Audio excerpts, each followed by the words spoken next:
എല്ലാവർക്കും നമസ്കാരമുണ്ടേ.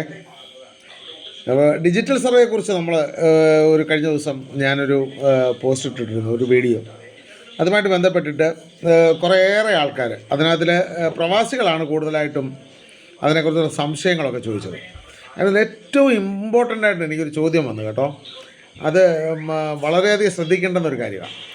എന്താണെന്ന് വെച്ച് കഴിഞ്ഞാൽ, ഡിജിറ്റൽ സർവേ നടക്കുന്നതിന് മുമ്പ് തന്നെ അദ്ദേഹം എന്ത് ചെയ്തെന്ന് വെച്ച് 14 സെൻറ്റ് സ്ഥലം ഒരാളുടെ കയ്യിൽ നിന്ന് വാങ്ങിക്കുന്നു. ഏകദേശം 20 ലക്ഷം രൂപയോ അത് 20 സംതിങ് അങ്ങനെയാണ് അതിൻ്റെ റേറ്റ്. അപ്പോൾ അങ്ങനെ പുള്ളി മേടിച്ചു. അത് ഈ സ്ഥലത്തല്ല, അത് പട്ടാമ്പിയിൽ നിന്നാണ് മേടിക്കുന്നത്. പട്ടാമ്പി എന്ന് പറഞ്ഞ സ്ഥലം അദ്ദേഹത്തിൻ്റെ വൈഫിൻ്റെ വീടാണ് പട്ടാമ്പി. ആ പട്ടാമ്പിയിലാണ് അദ്ദേഹം മേടിച്ചത്. ആ മേടിച്ചു, അതിൻ്റെ പൈസ കൊടുത്തു. ആ 14 സെൻറ്റ് സ്ഥലമാണ് മേടിക്കുന്നത്. അദ്ദേഹം തിരിച്ച് പ്രവാസ ലോകത്തേക്ക് പോയി. അപ്പോൾ അവിടെ ചെന്നതിന് ശേഷം കുറച്ച് മാസങ്ങൾക്ക് ശേഷമാണ് ഈ പട്ടാമ്പി ഭാഗത്ത് ഈ ഡിജിറ്റൽ സർവേ നടക്കുന്നത്. അപ്പോൾ ഡിജിറ്റൽ സർവേ നടന്നപ്പോൾ ആ ഡിജിറ്റൽ സർവേയുടെ പൂർത്തീകരണം മൊത്തം പൂർത്തീകരിച്ചിട്ട് അദ്ദേഹത്തിൻ്റെ സ്ഥലം മൊത്തം അളന്ന് തീർന്നു കഴിഞ്ഞപ്പോൾ നമുക്ക് സ്വാഭാവികമായിട്ട് നമ്മൾ ചോദിക്കും, സാറേ എത്ര സെൻറ്റ് സ്ഥലമുണ്ട് ഇപ്പോൾ ഇത് എന്ന് ചോദിക്കുമല്ലോ. അത് മാത്രമല്ല, അതിനകത്ത് നമ്മൾ അളവ് കഴിഞ്ഞ് അത് പുഷ് ചെയ്ത് കഴിയുമ്പോൾ അത് റെക്കോർഡിക്കലി 14 സെൻറ്റ് സ്ഥലത്തിന് ഇപ്പോൾ നിലവിലുള്ള ഏരിയ ആയിരിക്കും വരുന്നത്. അപ്പോൾ ഡിജിറ്റൽ സർവേ നടക്കുമ്പോഴും റീസർവേ നടക്കുമ്പോഴും കൈവശം കൂടുതലുള്ളവരുണ്ട്, കൈവശം കുറഞ്ഞവരുണ്ട്. അതിന് കാരണമുണ്ട്. അതിന് കാരണമെന്ന് പറഞ്ഞാൽ, ഏകദേശം വർഷങ്ങൾക്ക് മുമ്പേ നമുക്ക് വീതമായിട്ട് കിട്ടിയ സ്ഥലമായിരിക്കാം. അതല്ലെങ്കിൽ നമുക്ക് കുടുംബപരമായിട്ട് അല്ലെങ്കിൽ നമുക്ക് ദാനയാധാരമായിട്ടൊക്കെ കിട്ടിയ സ്ഥലങ്ങളായിരിക്കാം. അപ്പോൾ അതിൽ ചിലപ്പോൾ അന്നത്തെ കാലഘട്ടത്തിൽ നടന്ന അളവുകൾ ഒരു പക്ഷേ അടിക്കണക്കോ കോൽക്കണക്കോ ഒക്കെ ആയിട്ട് വില്ലേജിൽ നിന്നൊക്കെ റിട്ടയർ ചെയ്തവരൊക്കെ ആയിരിക്കും ഒരു പക്ഷേ അളന്നിട്ടുണ്ടാവുക. അത് വെച്ചായിരിക്കും അങ്ങനെയൊക്കെ ആയിരിക്കും പോയിട്ടുണ്ടാകുക. അങ്ങനെയാണ് സാധാരണമായിട്ട് നമ്മുടെ നാട്ടിൻ പ്രദേശങ്ങളിലൊക്കെ സംഭവിക്കുന്നത്. അതിനുശേഷം നമ്മുടെ മെട്രിക് സംവിധാനം വന്നു. മെട്രിക് സംവിധാനം വന്നു, റീസർവേ നടക്കുന്നു. ആ റീസർവേ നടന്ന സമയത്ത് മൊത്തം കറക്റ്റ് അല്ലെങ്കിൽ പോലും ഒരു 98% കറക്റ്റായിട്ടാണ് കാര്യങ്ങൾ വന്നിട്ടുള്ളത്. അതനുസരിച്ചാണ് നമ്മൾ കരമടച്ച് വരുന്നത്. അപ്പോൾ ഇതിൽ ഒരു പക്ഷേ അദ്ദേഹത്തിന് ഡോക്യുമെൻ്റൽ റൈറ്റ് എന്ന് പറഞ്ഞാൽ നമ്മുടെ ആധാര വിസ്തീർണം എന്ന് പറയുന്നത് അദ്ദേഹത്തിന് 14 സെൻറ്റായിരുന്നു. ഈ പറഞ്ഞ പ്രവാസിയെക്കുറിച്ചാണ് ഈ പറയുന്നത്. അപ്പോൾ 14 സെൻറ്റായിരുന്നു. അപ്പോൾ ഈ 14 സെൻറ്റ് ആണ് അദ്ദേഹം കരമടച്ചുകൊണ്ടിരുന്നത്. ഒരു പക്ഷേ അദ്ദേഹം സ്ഥലത്തിൻ്റെ ഈ 14 സെൻറ്റ് സ്ഥലത്തിൻ്റെ അടുത്തുകൂടി എന്ന് പറയുക അഡ്ജോയിനിങ് സൈഡിൽ കൂടി തോട് കടന്നു പോകുന്നുണ്ടോ, അതല്ലെങ്കിൽ എന്തെങ്കിലും സർക്കാർ പുറമ്പോക്കുണ്ടോ, റോഡ് കടന്നു പോകുന്നുണ്ടോ, ഒന്നും നമ്മൾ അറിയുന്നില്ല. എനിക്കതായിട്ട് അറിയത്തില്ല, അതിനെക്കുറിച്ച് ഞാൻ ചോദിച്ചുമില്ല അദ്ദേഹമായിട്ട്. അപ്പോൾ അദ്ദേഹം എന്തായാലും 14 സെൻറ്റ് സ്ഥലം 20 ലക്ഷത്തി ചില്ലാൻ രൂപ കൊടുത്ത് അദ്ദേഹം 14 സെൻറ്റ് സ്ഥലം അവിടെ പട്ടാമ്പിയിൽ മേടിക്കുന്നു. പട്ടാമ്പിയിൽ മേടിച്ചതിന് ശേഷം അദ്ദേഹം അങ്ങ് പ്രവാസ ലോകത്തേക്ക് പോകുന്നു. അപ്പം മേടിച്ച കക്ഷി കരമടയ്ക്കുന്നത് 14 സെൻറ്റിനാണ്. അദ്ദേഹത്തിന് ആധാര വിസ്തരണമുള്ളത് 14 സെൻറ്റിനാണ്. പക്ഷേ ഡിജിറ്റൽ സർവേ സാറ്റലൈറ്റ് കണക്റ്റഡ് ആണ്, കൃത്യമാണ്, 1 സെൻറ്റിമീറ്റർ പോലും വ്യത്യാസം വരുന്നില്ല.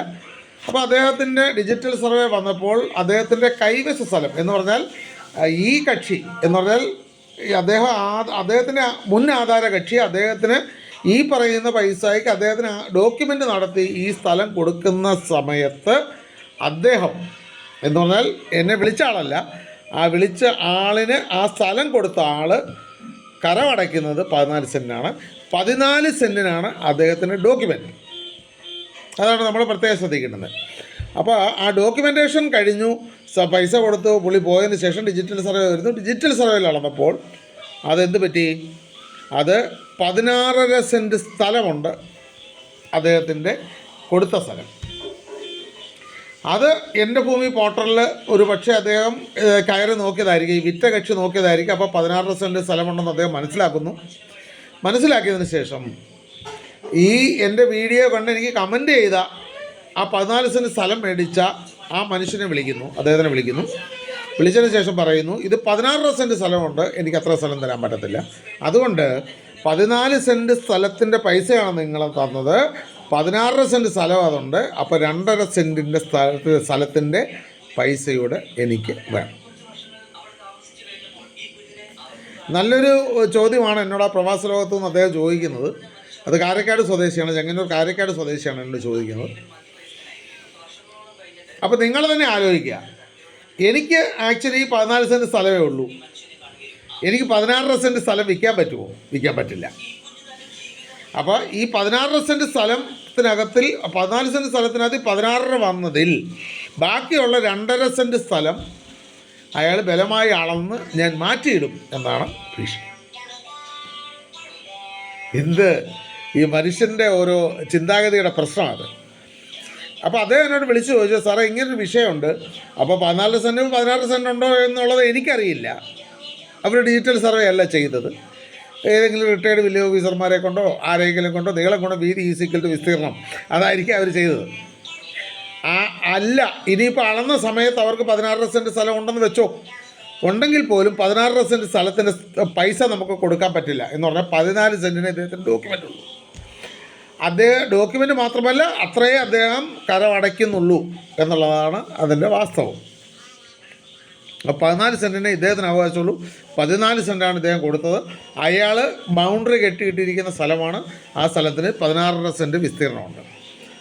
അപ്പോൾ ഈ അപേക്ഷാ കക്ഷിക്കോ അല്ലെങ്കിൽ ഇദ്ദേഹം എഴുതി കൊടുത്ത കക്ഷിക്കോ ഒന്നും ഈ 16 സെൻറ്റ് സ്ഥലത്തിന് അവകാശമോ 2.5 സെൻറ്റ് മാറ്റിയിട്ടിട്ട് അയാൾക്ക് പോക്കുവരവ് ചെയ്യാനേ പറ്റത്തില്ല.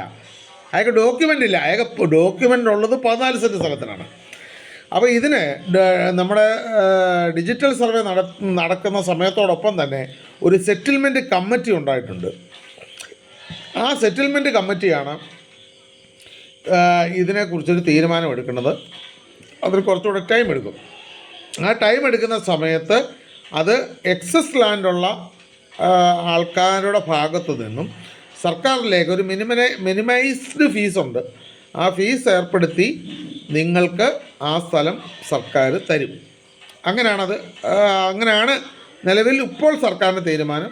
അതിനകത്ത് എന്തെങ്കിലും മാറ്റങ്ങൾ വരുമോ ഇല്ലയോ എന്നുള്ളതൊന്നും നമുക്കിപ്പോൾ പറയാൻ പറ്റില്ല. പക്ഷേ അതിൻ്റെ ഒരു ബേസിക്കായുള്ള സ്ട്രക്ചറാണ് ഞാൻ പറയുന്നത്. 14 സെൻറ്റ് സ്ഥലമുള്ളതാണ്. 14 സെൻറ്റ് സ്ഥലം വിറ്റു. 14 സെൻറ്റ് സ്ഥലം അയാൾ കരം അടച്ചിരിക്കുന്നു. ഇപ്പം മേടിച്ചിരിക്കുന്ന ആളും അത് 14 സെൻറ്റ് കരം അടയ്ക്കുന്നു. അത് ഡിജിറ്റൽ സർവേ വന്നപ്പോൾ 16 സെൻറ്റ് സ്ഥലമുള്ളതിനകത്തിൽ അതിൻ്റെ മുൻ കക്ഷിക്ക് അതിനകത്തിൽ യാതൊരു വിധമായ റൈറ്റുമില്ല. അത് നമ്മൾ അറിഞ്ഞിരിക്കേണ്ടുന്നൊരു കാര്യമാണ്. അപ്പോൾ എന്നോട് ഏറ്റവും വാല്യുബിളായിട്ടുള്ള ക്വസ്റ്റ്യനാണ് ചോദിച്ചത്. എൻ്റെ അറിവിൽ നിന്നുകൊണ്ടാണ് ഇത് പറയുന്നത്.